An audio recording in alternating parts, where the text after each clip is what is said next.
Good afternoon. Welcome to Athlete of the Week, episode 11, with your host, Thomas Webb. Today we have Frank Sharkey as a guest today. We'll be going into a bit about his story and his athletic background, but also we'll go from there and explore a bit of some themes regarding what exactly does it mean to be an athlete, and what are the pros and cons of identifying with an athlete, and I guess kind of go from there, see what happens. Does that sound fair enough, Frank? Sounds good. Yeah. Pleasure to have you on. So yeah, for those of you that don't know you, so I've known you for probably like nearly 15 years now, I guess, through your son Ryan. Yeah. And yeah, I guess I've always looked up to you and used you as a role model in terms of someone who's kept themselves fit throughout your years, and not just doing that, but continuing to push yourself in new challenges. And I know you have a few records to your name, which we can go into as well. But should we start off of how you first got into running, because that's your main sport, isn't it? Or perhaps it was sport in general as a kid, or okay. Played a lot of soccer as a kid.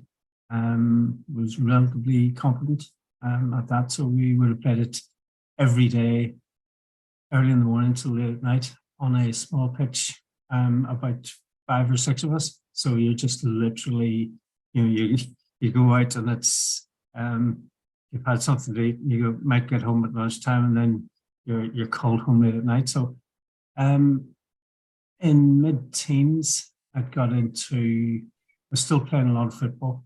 And long story short, I ended up getting into running, and there was a coach in the school beside where we were, and I joined a group with them. And from doing where I lived, there was a 2.5 mile loop, and did that. Started off, trying to do a couple of 100 meters was hard, then built up to 2.5, and I thought I was great doing a 2.5 mile loop. And my dad used to actually get me to run with small bricks, because he thought that would probably be helpful. But it taught me that it actually provides a form of resistance, but it hurts your arms, because the hardest part, your arms. Your forearms end up working more than anything else. That evolved to when I jumped in from going with a running club, moving straight up to 5 mile runs, longer. And it was a good group we were in. So you've got people at that stage where, well, it was a large group as well. So there's Olympic AC was the name of the club. It was a youth club, so there's a good focus on it being fun, being entertaining. There's girls and boys, just a good social side of it. And so I ended up doing more and more with, as part of a group, and getting quite, I suppose you realize you're getting better. You start hitting more and more of your targets and more of your aspirations. And so by the time I got to 17 or so, I'd got reasonably competent from a regional level and national level. And one kind of funny event was my headmaster knew that I ran, and I used to take 2 buses in and out to school, or cycle to school. But he made me an offer I couldn't refuse, in terms of, said, well, why don't you run to school? And so for my last year and a bit, he'd arranged for one of the other students to bring my books to school, and I would run to school mostly uphill. And my books would be on top of my locker when I got to school. We had a good pool and other things in the school, so it was fantastic. And then I'd take a long detour on the way home. How many at the miles is same that time. each day? About over 4 miles to get there, and then you do probably anywhere between kind of 5 and 10 on the way home. Cheapers. So by the time I got finished there, I went to Queen's University in Belfast and was fairly focused there. You had different choices to make in terms of how you spent your Wednesday afternoons. You know, one of them was with it's called the Queen's Harriers, and as a social group, it was very good, and athletically, it was very good as well. So went through 4 years Queen's, but went to worked in the States. First season went to Wildwood, and long story short, I ended up working for a restaurateur, and he knew that I was into fitness and other things, but his son was a budding tennis player, and he offered me to drive his son he wanted him to be a pro tennis player. So I'd drive him to go and get his tennis coaching. I'd go off and train and get paid for it. So all was good. And that season, then I ended up probably in excellent shape. So in terms of performance, I came home at the end of the summer and did sub 50 for 10 miles. So it was, you know, it's kind of a decent measure of, you know, how things were going at the time. Sub 50 for 10 miles. Wow, that's pretty good. Sub 5 minutes per mile for 10 miles. 10 miles. That would have been, it was a hilly-ish course in Ballyshannon. And so people that were on, it was a well-regarded race, and I didn't win it. There's a guy called, just trying to think, I finished third in it, and you know, they're all 47-minute runners, so it would have been. It was kind of a good breakthrough at that stage.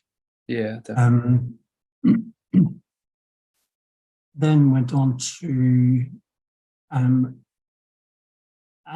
spent most of my summers after that then working as a beach lifeguard, where effectively again got paid to train morning and evenings, and you get paid to go to competitions. So rather than spending time at home, most of my colleagues would have been doing track races. I was running up and down sand on the beach. Yeah. First year there, I ended up, I won the US Lifeguard Championship 2 mile, and it's one of my other roles was I was a victim in the it's a team event where you've got a swimmer and a victim, and the swimmer goes out and pulls the victim in, and because I was relatively light, there was there should have been a kind of a weight limit, because I probably would have been under it in terms of you're lighter than some of the other people get pulled in. But anyway, did quite a few enjoyable years at the Beach Patrol. I was in Ocean City in Maryland. Went to the lifeguard championships around the States different years, and then during the kind of winter months, I was studying for an MBA in Salisbury in Maryland, and then go to road races as well. It was with a track club in New York called Warren Street Social Athletic Club, and got on really well there.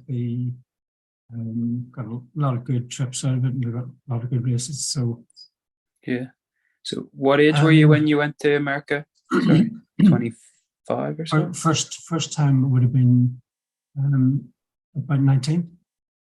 Oh, you're 19, okay.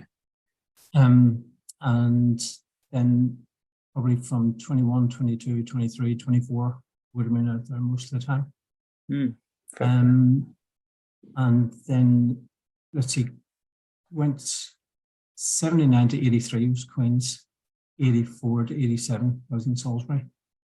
And then after that, I moved out with some it was a bit of an adventure out to California with a couple of colleagues that were actually lifters, lived in a famous house that was known as the Alamo. The fridge was bare except for condiments and beer. But anyway, there's all kinds of other things in there. But trained relatively hard there, but picked up an injury and ended up, let's see, that would have been around 1988. And that was kind of when I came back home and was training seriously at home. Mm. And then at some stage, go ahead. You came home at about 23 then? No, 27. 27. Okay. After being in the States for about 5 years? 5-6 years, yeah. Yeah. Okay. So I had a girlfriend at home who's Geraldine, my wife. Yeah. And ended up still training and working. So balanced the two probably for about 3 years, maybe more. You know, you just kind of notice after 2 years the focus on between your athletics and your career changes as priorities do. Yeah. And from there, I suppose part of it, I'd worked quite a bit with a sports psychologist when I was in Salisbury, a guy called Bob McBrien, or Dr. Bob McBrien, and learned a lot from him in terms of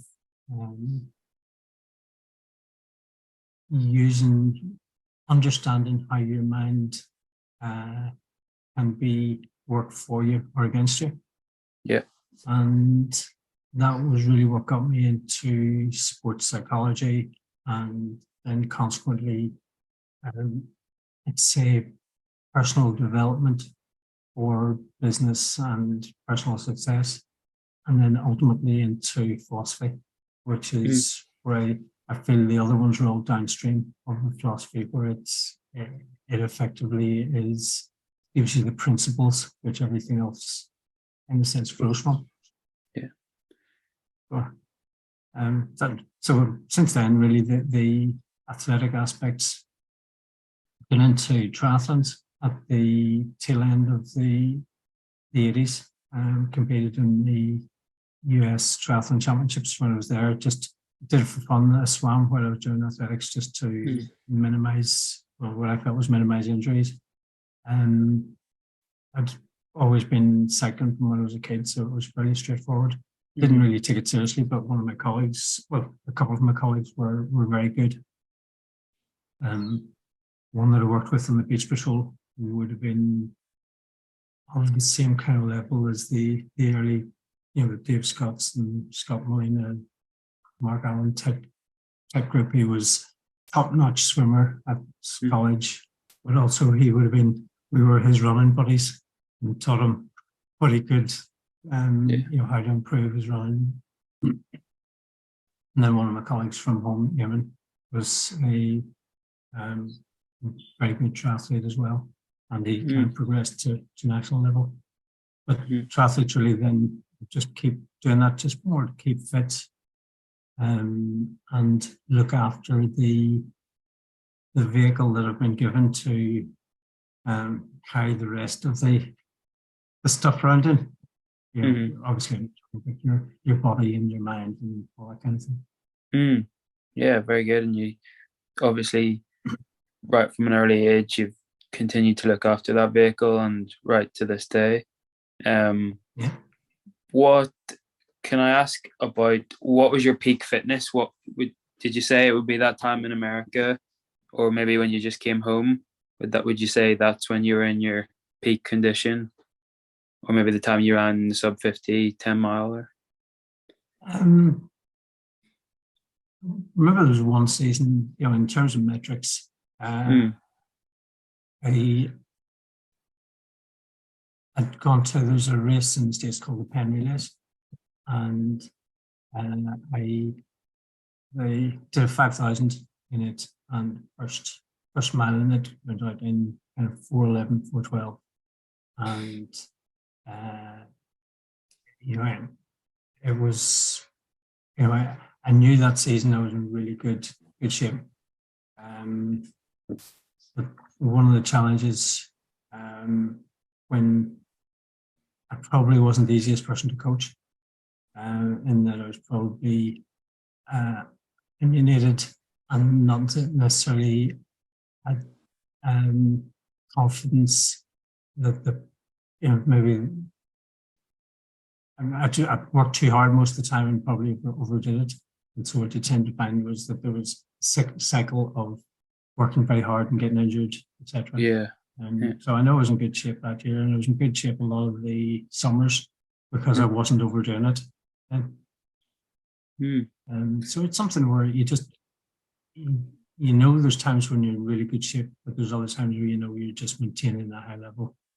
And that's kind of the preferred way to be. The cycle of feeling peak condition, but then also feeling exhausted from all the training as well. It's not even exhausted. It's the physical breakdown. You get an injury, whether it's a calf or a hamstring or whatever else it might be. But you've got to start not from scratch, but you've got to build up again. And there's a view I would have about a lot of athletes where, first of all, I think there's an endorphin change, and you tend to get a bit grumpy when you're injured or things aren't going the way you'd like them to go. Yeah. And so what's important is I think when you learn to stand back from it and become a bit more detached, you realize, I look back and I realize I was not the smartest trainer in the world. To be euphemistic about it. If you had to do it again, you could do things differently, but I'm not unhappy with how what's been learned on the way. If I do it differently and not learn what I've learned, I'm not sure if I'm happy with what the end product is. Yeah. And what were you running at your peak in terms of mileage? In a week, would it be more than 100 miles a week? I'm sure it would. It kind of, it streaks where it maybe hit 80 to 90 or maybe 10 weeks on end.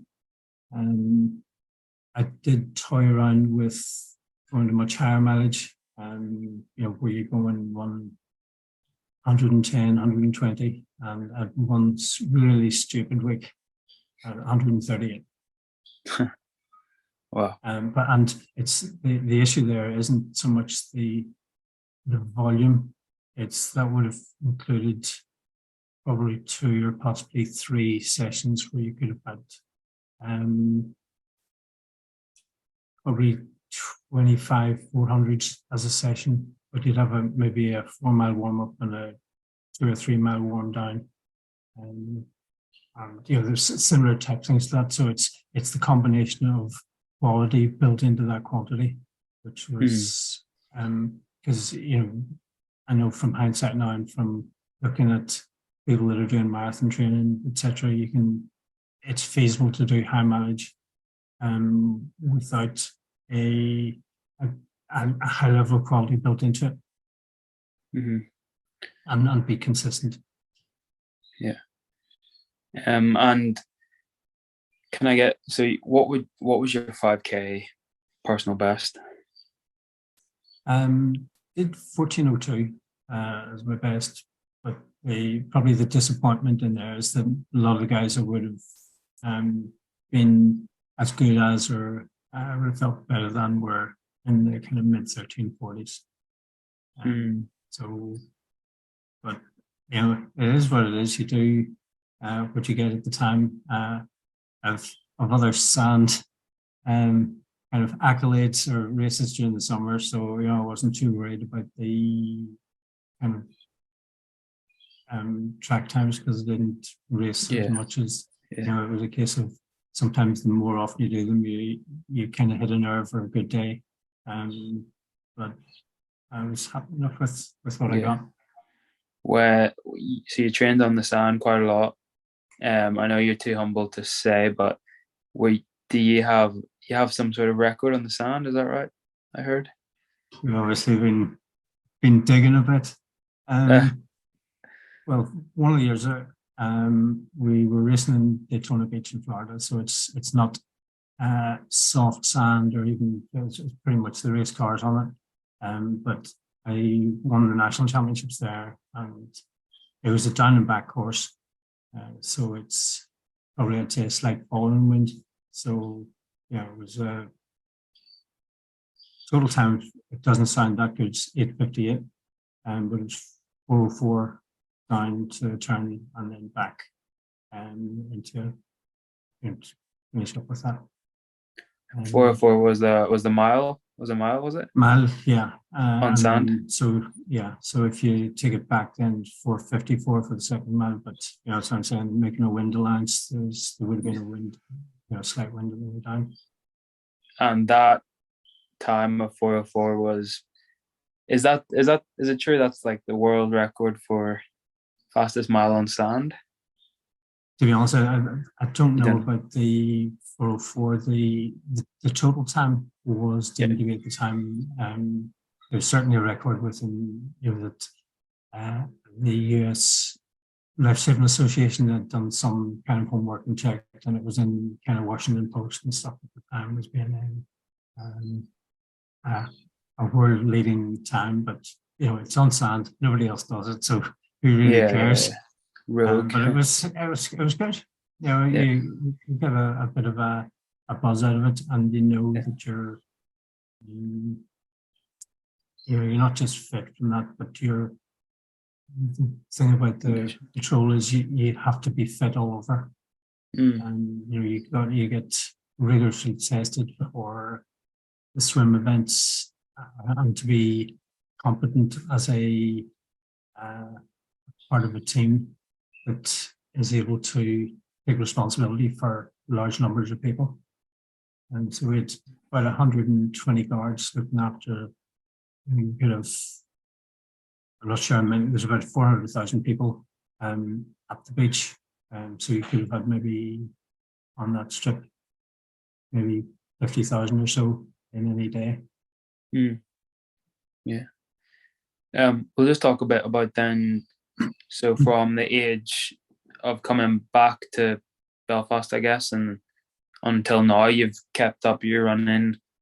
Are you still running at the moment? Yeah. I've a couple of triathlons later on this summer. So I'm probably doing a bit more swimming and cycling. Just to we have a target event in Mallorca. Basically, it's a long sportive, so it's 225k in one day. So it's probably about 10 hours or so.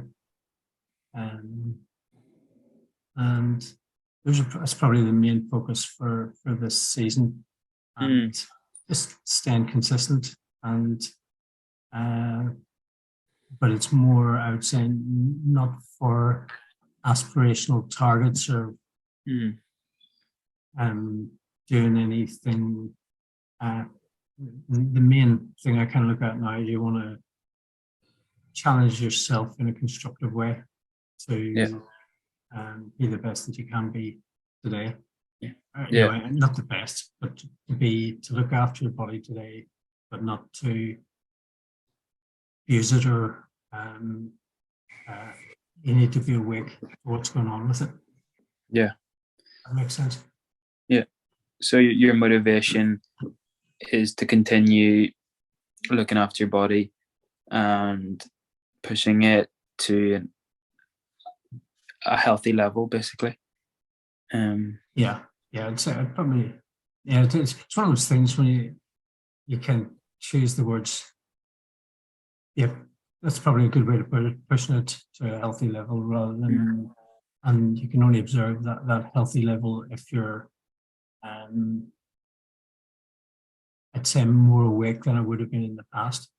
So the last I mentioned earlier, a tickly throat and kind of cough over the last couple of days. So but basically just, you could have kept on, going out to do either a spin or runs or whatever, but just happy enough to take it easy and have there's no guilt, no difficulty. You're saying your body needs to chill for a while. Enjoy it. Yeah. And I guess, is that something that you've learned as you've got older? I guess like when you're young, you kind of just want to be running every day, or you want to be pushing your body every day, and sometimes it's hard to hold back and listen to your body. Yeah, well, generally you have external goals, and those excuse me, tend to override your ability to listen to your body. So if you've got something external,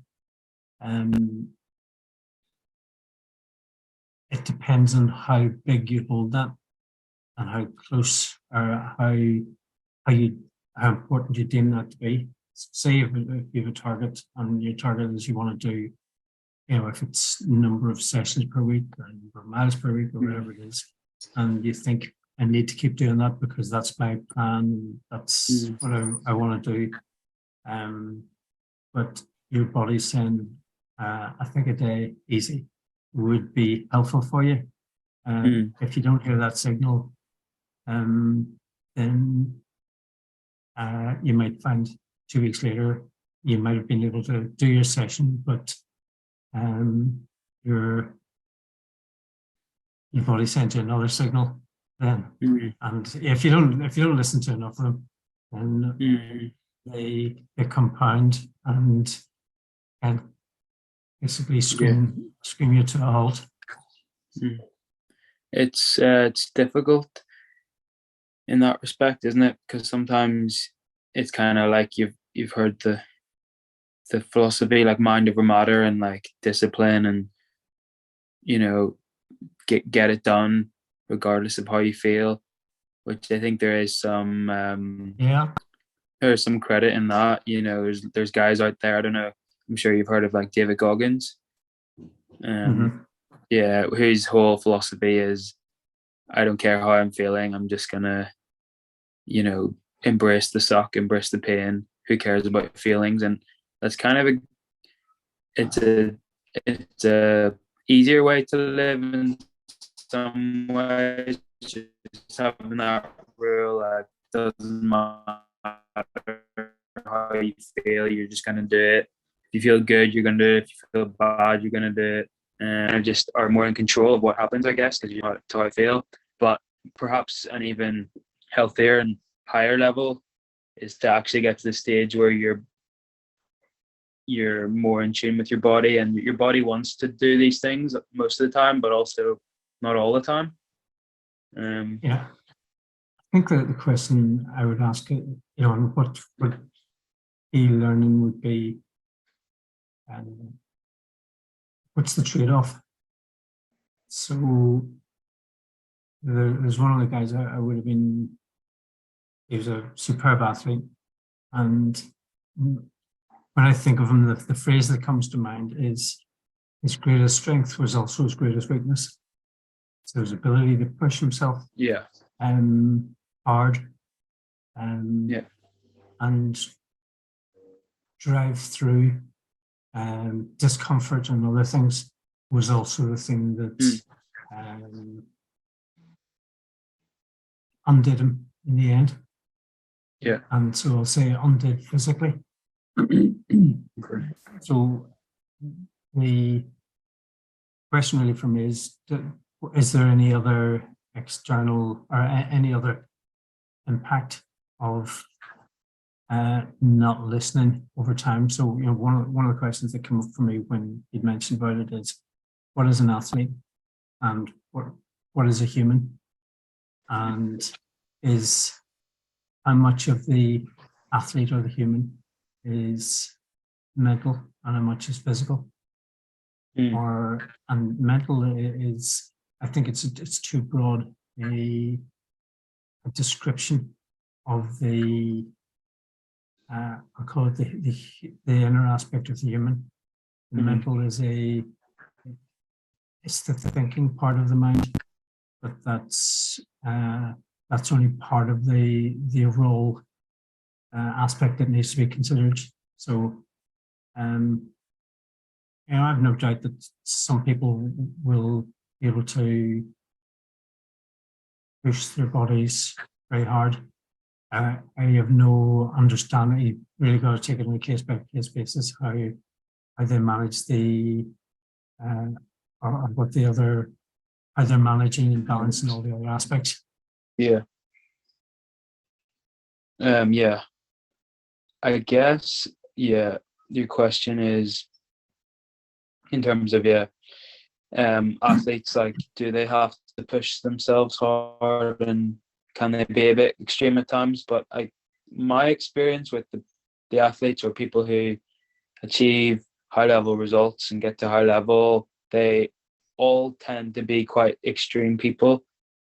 I could barely name any athletes or people that I know who got to a high level who are moderate, reasonable people, I think. So perhaps that does have to be a part of your identity, being an extreme person, and that's a sacrifice you have to pay off in order to get maybe the external results anyway. Would you agree with that, or would you not? You hit a lot of things that I do concur with. Probably the question when you'd mentioned about when I say what is an athlete, and is what defines an athlete, and it can be used really, really loosely. So it can cover anybody from being a high school, somebody that plays netball or football in their teens, to somebody that is in their 20s or maybe even 30s that is totally committed and focused on a discipline. And so I kind of went back to what is an athlete. I actually looked it up, a definition, and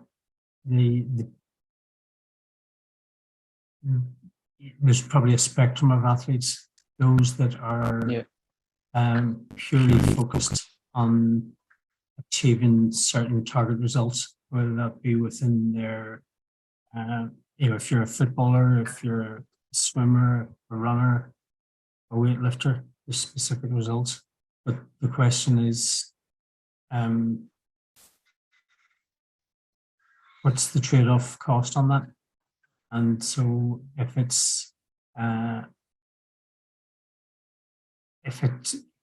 I would probably two observations.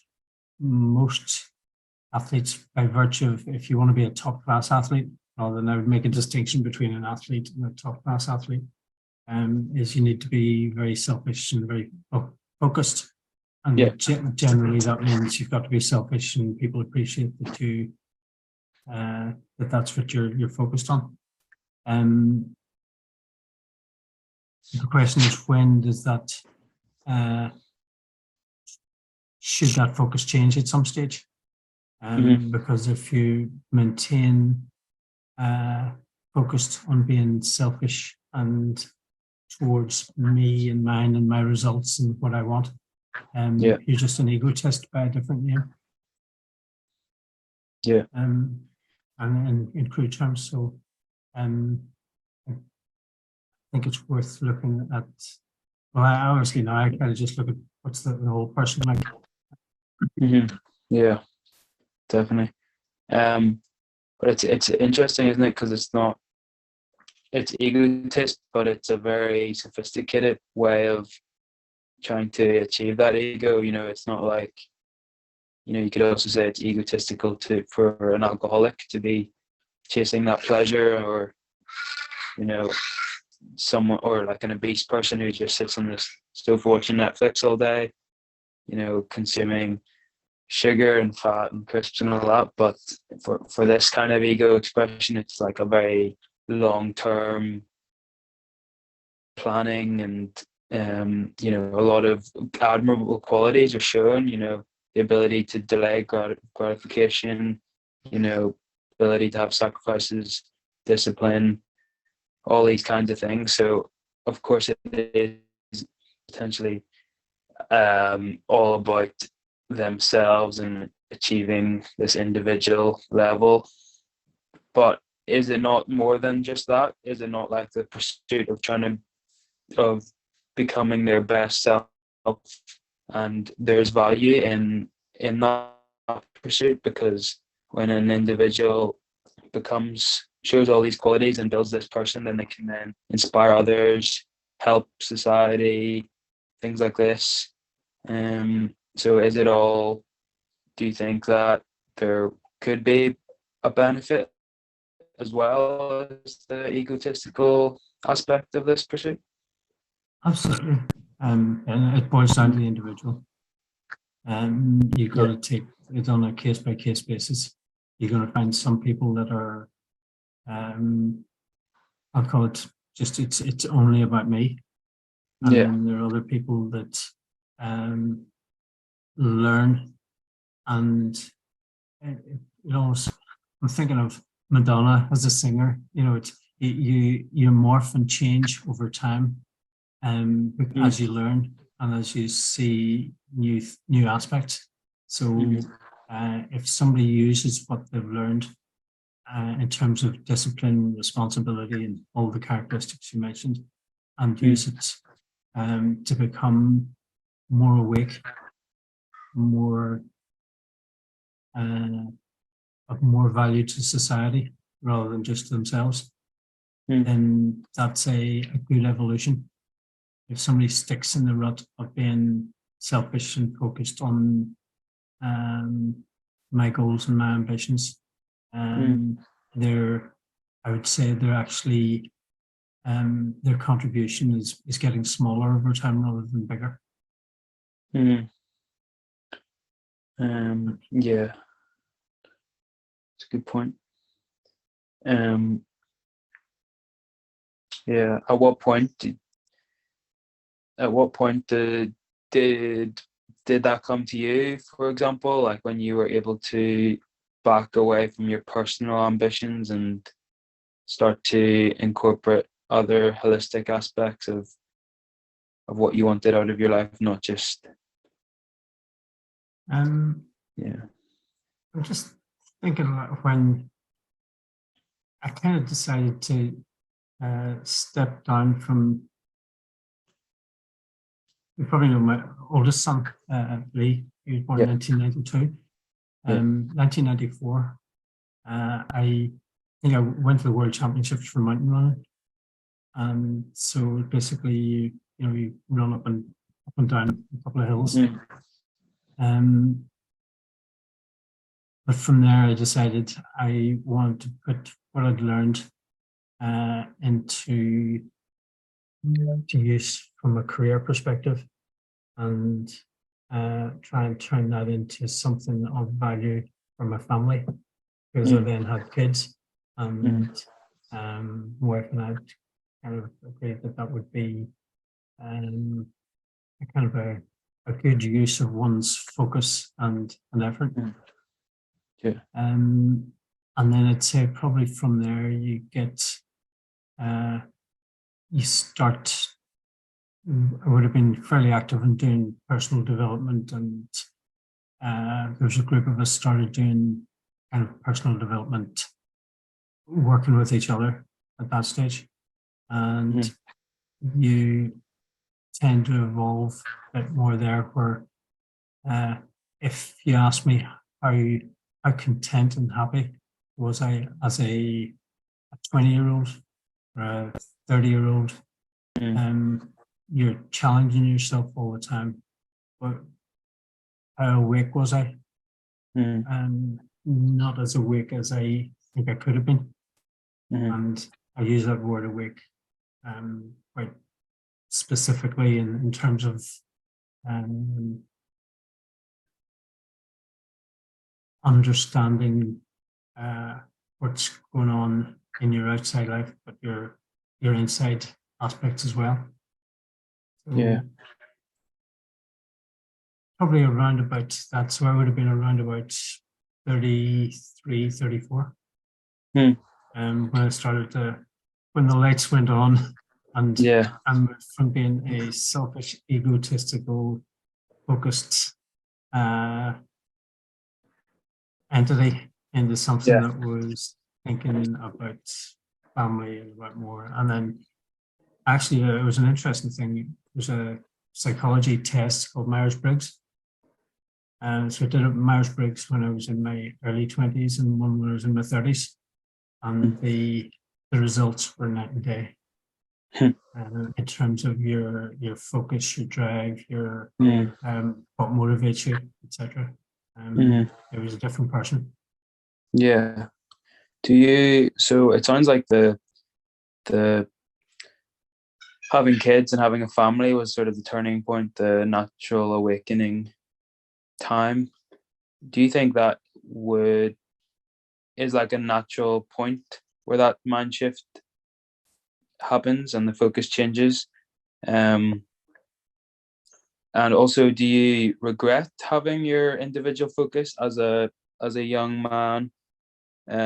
Or do you think if you had to do that again, you would go back and have a more of a holistic approach, even from when you were in your teens and 20s? Or do you think there's a benefit to being, having the focus at that stage of your life on the individual, and then there's a natural sort of progression in different periods of life?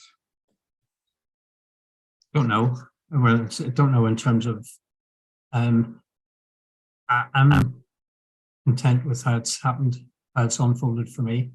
Other people, it's going to unfold different ways. There'll be different triggers, different events that will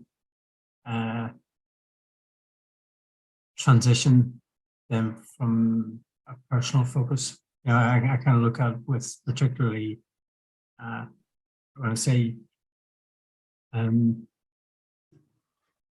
observation for younger men is that they're very driven and focused when they're at a certain age. And I think that's a kind of a natural structure of, there's probably different things for boys and girls or men and women and how they evolve.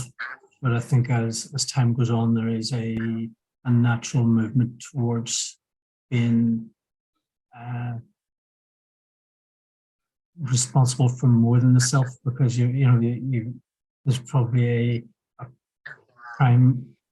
primate level desire to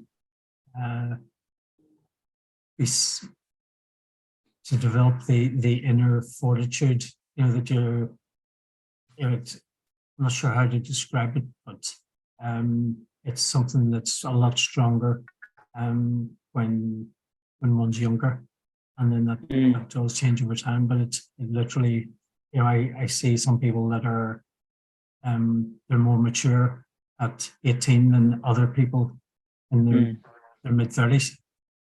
Yeah. So it just varies hugely from person to person. So I'd be very conscious about putting a kind of a label on when a transition might take place. Yeah. My perspective is that in order to have that sort of influence on other people and, to be responsible for other people, not just yourself, and have that influence and effect on society, I feel like those people have all individually gone through their individual journey before they get to that stage. And I feel possibly that is something that needs to happen first, the individual journey, and someone going through the struggles and the obstacles and the achievements of the individual self, and to being comfortable of the level they're at before they then feel like can possibly think more outside of the self and pass it on to other people. And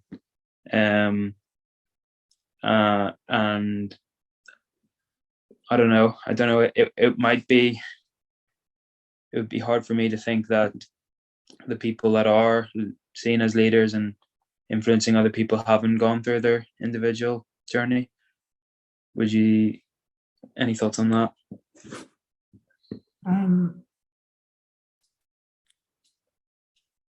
In general, I think most people you'd think they have. Well, one observation is there's people that seem to have become strong influencers and competent in certain areas, but they have they lack some form of inner awareness that leaves them comfortable with who they are.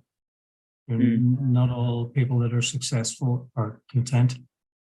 And so the question is it,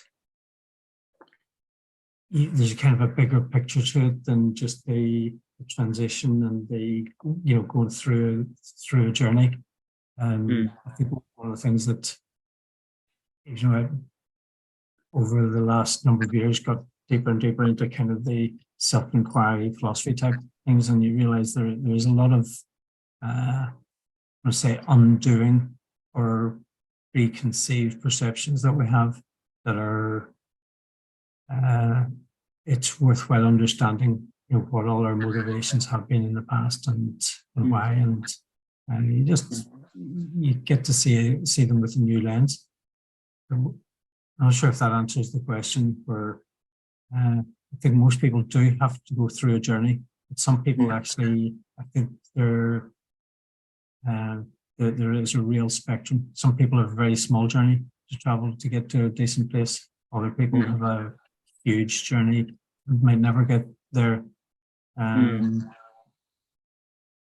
Yeah, interesting. What would your advice be to someone like myself, or even your son Ryan, who both of us are on maybe like, I feel like we have the same mindset right now of our individual journeys, trying to progress as an individual right now, trying to get better. Like, my mindset is kind of like, I've kind of picked athletics and athleticism maybe at the moment in terms of expressing my potential. Like, I feel like I have more to give, and I feel like I'm only going to be able to be at my peak, for the next 5-10 years in a way. So I want to kind of get my best 5K time. I want to lift heavy weights. I want to play football at a high level I can, and I feel like that's what I want to do, so I can look back on it when I'm older and say, and be proud of it, and say, you push yourself, and you can be proud of that. And I kind of feel like if I don't, I would maybe regret that. That's the kind of mindset I have, and I guess it would be similar maybe to career and stuff.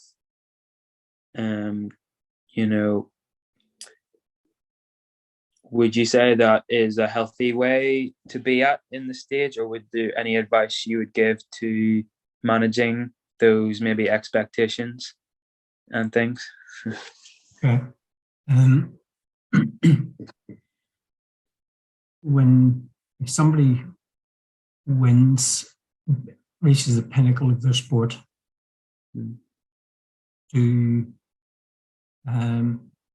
while it's important to them, the general finding would be they reach a kind of a cliff edge. They kind of go, what's next? There's a form of external validation that one gets. And so one of the big challenges for a lot of performance athletes is they've worked hard for 20 years to become the best they can be. And some hit their goals. Many don't necessarily hit the goals that they would have liked or that they'd set for themselves, but they've got close to it, which was in a sense often adequate. but if you haven't prepared yourself for, I suppose I'll be really blunt and say, there are external validations that have been nurtured, and I kind of look at them now as they're useful at the time, but at some stage one needs to realize that they're stepping stones. Yeah. So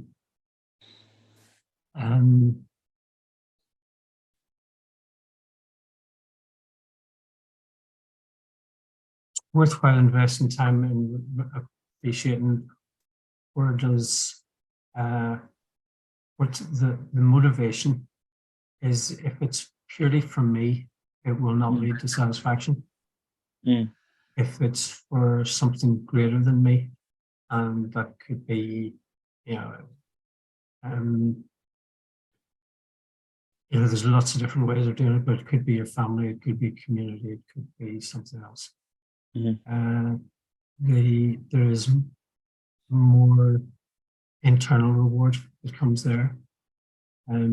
So I probably make a distinction between internal gratification and external gratification. That's probably not a good explanation now that I think of it. Where the achieve a result is that internal, but for me, it's the result is actually an external. So what would I advise? First thing is really trying to be awake to why am I doing it? Who am I doing it for? If it's only for one of the lights came on for me was when I really understood the appreciate where desire comes from, and understanding a bit about one's identity. So for years, I would have identified as a fit athlete, and I would have been recognized as it. But there is a huge downside to identity, and when I say downside, you're missing out hugely on all the other things that come with it. It literally is a, I'll call it a millstone. When you appreciate that identity is a millstone, I know that sounds like a cryptic clue of some sort, but it's a things open up a lot more different, a lot wider. So I'm conscious about giving advice that it's worthwhile seeing things that are beyond. I have a kind of a view that a lot of people involved in high level sports, if you're making a good living out of it, it's fine. You find a lot of people are struggling, and it's trying to, but they're building their mental artillery or their mental capabilities as they do it, and I think that part's fine. But if you continue to do that at an expense or at a cost to other people, people around you, then you got to wake up. Okay. And you talk about waking up, and I guess what you're referring to is being in tune with yourself and realizing, being more aware of your thoughts and what's important, and less like single-minded. Would that be right? In short, yes. There's probably a view over the last number of years that, but it's not just, lots of other philosophers would come to it, that there's a still mind and a thinking mind. And I'll draw a parallel between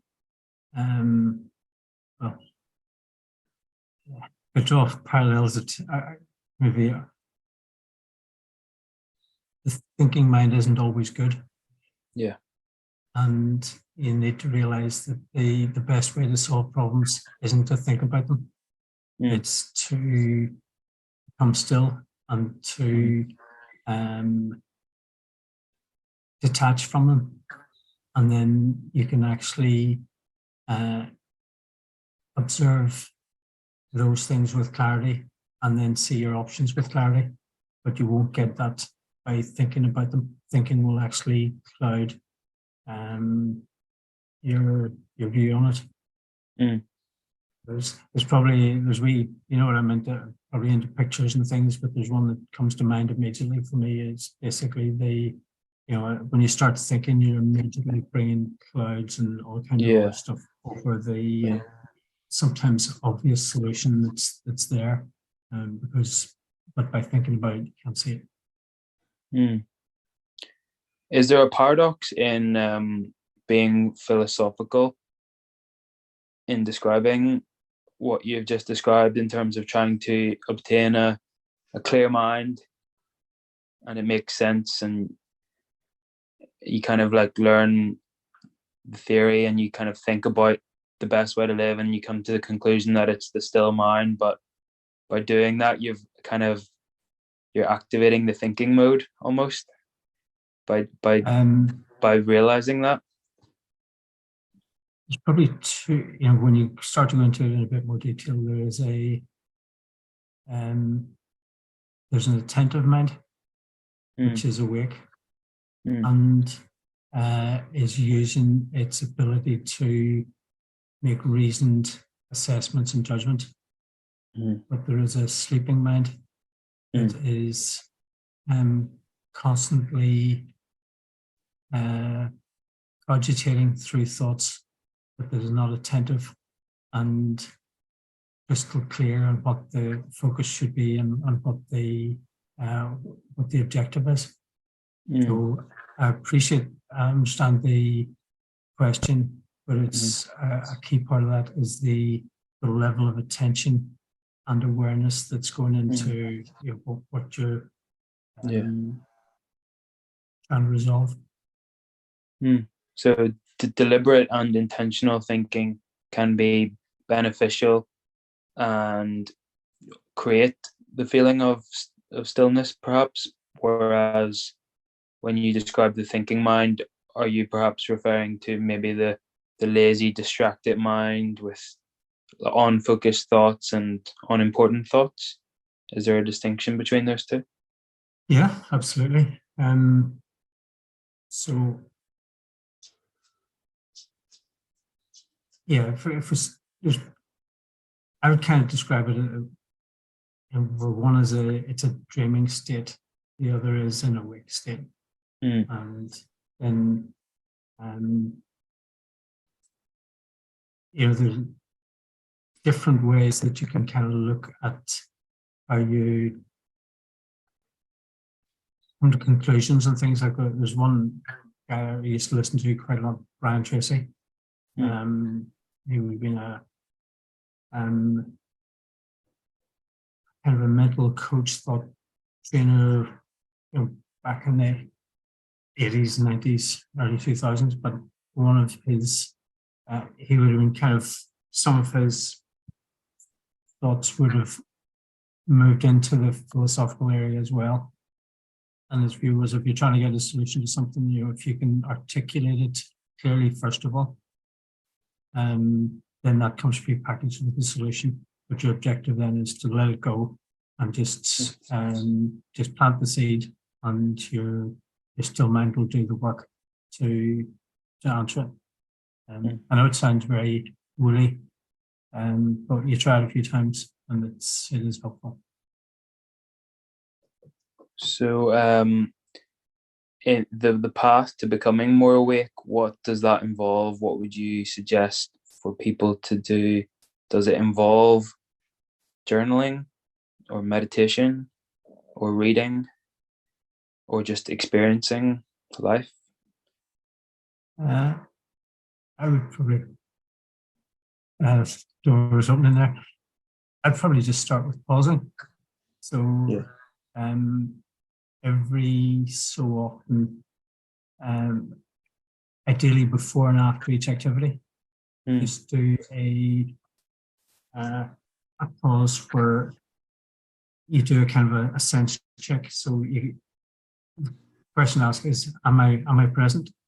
Am I awake? So if you acknowledge any one of your senses, so sight, sound, touch, smell, if you're in touch with any one of those, then you're actually present. And it basically allows you to draw, it's like a full stop at the end of a sentence. It allows you to finish one thing and then consider how you're going to start the next, or are you going to start something and then move on. So that would kind of be it becomes a mental habit then of coming to rest, and those can become a little bit longer.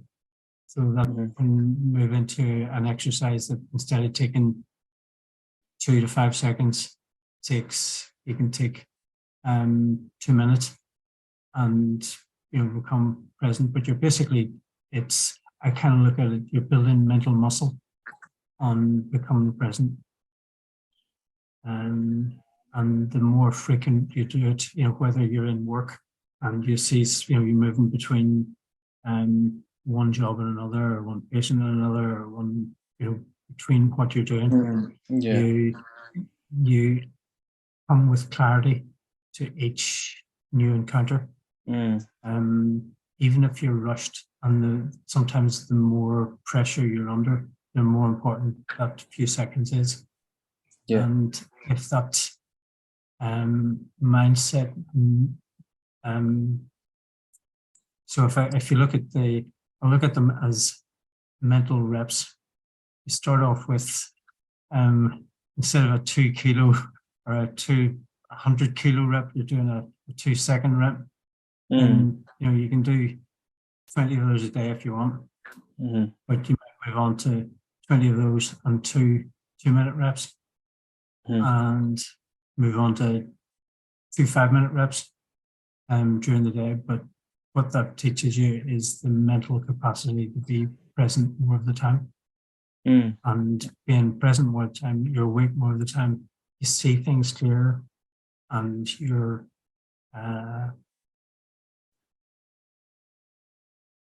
you make better decisions, and you become a more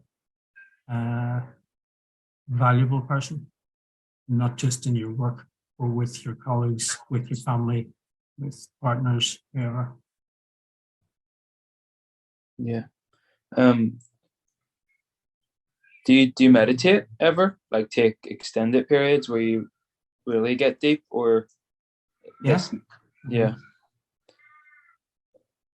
It's part of the practice that we do, and how you do it. I find it goes in cycles. Sometimes I've been very good at maintaining, a good, consistent routine. There's other times where I'll focus on, where you're focusing on being awake when you're walking, or other things. So there's different ways that different people find you're comfortable doing it. Yeah. So, I'm kind of conscious that the important thing is, it kind of reminded me of the joke when people say, well, what's the best exercise to do? And, is it swimming? Is it running? Is it weightlifting? And our stock answer would have been, it's the one that you do. If you don't, you can faff around about which is the best, but if you are consistent and able to implement something on an ongoing basis, on a disciplined basis, where it becomes part of your a habit, then that's the part that'll work for you.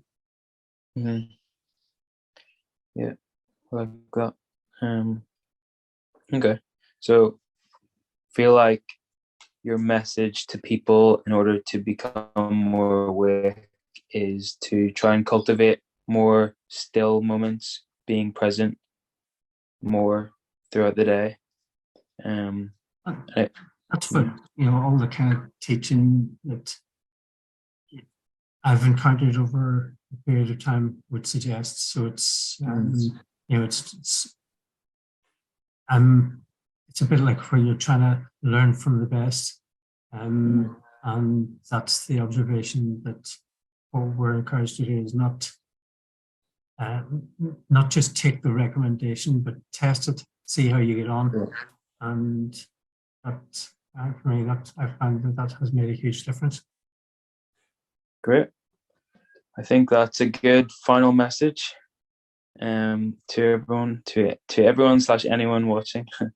All right. But it's been very good conversation for me, even to get in deep with you, and very valuable, beneficial. So thank you. Pleasure to talk with you, Frank. And thank you, Thomas. I found it, it's always good to be provoked, when I say provoked, given different aspects to consider. So thank you too. Great. All right. Well, yeah. Thanks anyone listening, and join us for another episode. Bye. Cheers. All the best. Bye.